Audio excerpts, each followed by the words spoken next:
औज़ुबिल्लाहिमिनश्शैतानिर्रजीम बिस्मिल्लाहिर्रहमानिर्रहीम रब्बि इश्रह ली सदरी व यस्सिर ली अमरी वाहलुल उक़दतम मिन लिसानी यफ़क़हू क़ौली।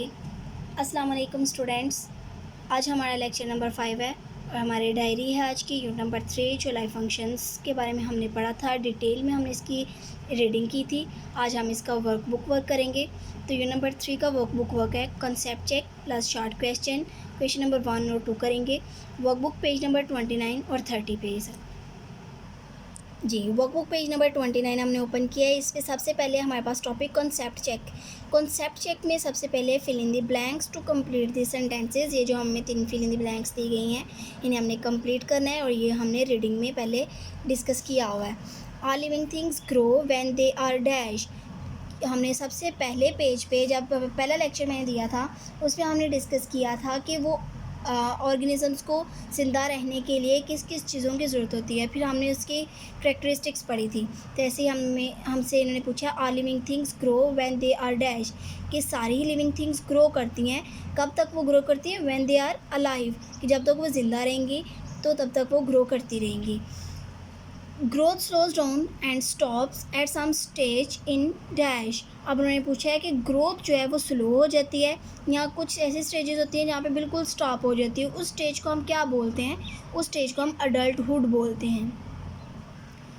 थर्ड है ऑल लिविंग थिंग्स मूव। जितनी भी लिविंग थिंग्स हैं वो मूव करती हैं, यानी कि ह्यूमन बींग्स या एनिमल्स वगैरह तो वो मूव करती हैं। तो हमने पढ़ा था कि जो प्लांट्स हैं वो मुख्तलिफ़ तरह से मूव करते हैं। वो भी लिविंग थिंग में आते हैं लेकिन वो मुख्तलिफ़ तरह से मूव करते हैं। वो एक जगह से दूसरी जगह नहीं जा सकते, लेकिन जो एनिमल्स वगैरह हैं तो वो एक जगह से दूसरी जगह जा सकते हैं। तो उस तरह की जो मूवमेंट होती है उसे उन्होंने पूछा क्या कहते हैं? Movement is called dash.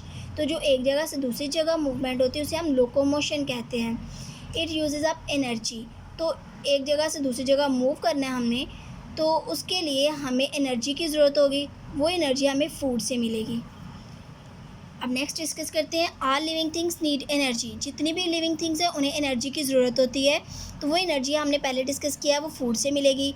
How do the following living things get their energy. अब इन्होंने हमें नीचे कुछ लिविंग थिंग्स के नाम दिए हुए हैं, उनके बारे में उन्होंने पूछा कि वो कैसे एनर्जी हासिल करते हैं। तो आंट लाइन, इसका हमने अपनी रीडिंग में डिस्कस किया था कि आंट लाइन जो होती है सबसे पहले वो क्या काम करती है कि वो एक ट्रैप बिल्ड करती है आंट्स के लिए, जिसके अंदर जो आंट्स आ जाती हैं फिर वो उन्हें खाती है। तो आंट लाइन जो है वो एनर्जी हासिल करेगी फ्रॉम आंट्स। नेक्स्ट हमने रिफ्लेशिया के बारे में डिस्कस करना है। रिफ्लेशिया का भी हमने प्लांट के बारे में डिस्कस किया था कि प्लांट्स कुछ पैरासाइट भी होते हैं जिनमें से हमारे पास रिफ्लेशिया। तो रिफ्लेशिया जो है इसके ग्रीन लीव्स नहीं होते, इसलिए वो खुद खुराक नहीं बना सकती। तो ये दूसरों पे डिपेंड करती है, दूसरे प्लांट्स पे डिपेंड करती है। इसलिए हम लिखेंगे rafflesia get energy by other plants. Third है हमारे पास एप्पल ट्री। तो एप्पल ट्री जो है हमारे पास इसमें ग्रीन लीव्स होते हैं। ग्रीन लीव्स ही जो है वही खुराक बनाते हैं प्लांट के लिए और फोटोसिंथेसिस करके। इसलिए हम कहेंगे कि जो एप्पल ट्री है अपनी एनर्जी लेता है वो बाय फोटोसिंथेसिस। शार्क जो है दूसरे एनिमल्स को खा के तो एनर्जी हासिल करती है, इसलिए इसका आ जाएगा by eating other animals. Salman sorted some animals into 2 groups. हमने इन्हें पहले 2 ग्रुप्स में डिवाइड किया है। Below according to their movement, ये किस बेस पे उन्होंने डिवाइड किया? मूवमेंट की बेस पे, कि कैसे जो है एनिमल्स मूव करते हैं। तो ये डिफरेंट तरह के जो हमें एनिमल्स दिए गए हैं उसके बारे में देखते हैं। What do you think his criteria were, कि जो सलमान ने क्राइटेरिया लिया था मूवमेंट बेस पे, तो उन्होंने कहा कि वो क्राइटेरिया क्या है? Label the circles. अब ये जो सर्कल्स हमें दिए गए हैं इनको लेबल करना है। अभी फर्स्ट सर्कल देखें तो यहाँ पे व्हेल, शार्क और सी हॉर्स, ये तीनों ही हमारे पास फ़िश के टाइप्स हैं।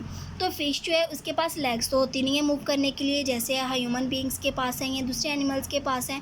तो इसलिए इनके पास फिन्स होते हैं जिसके ज़रिए वो स्विम कर सकते हैं। तो इनकी मूवमेंट भी हमारे पास स्विमिंग है।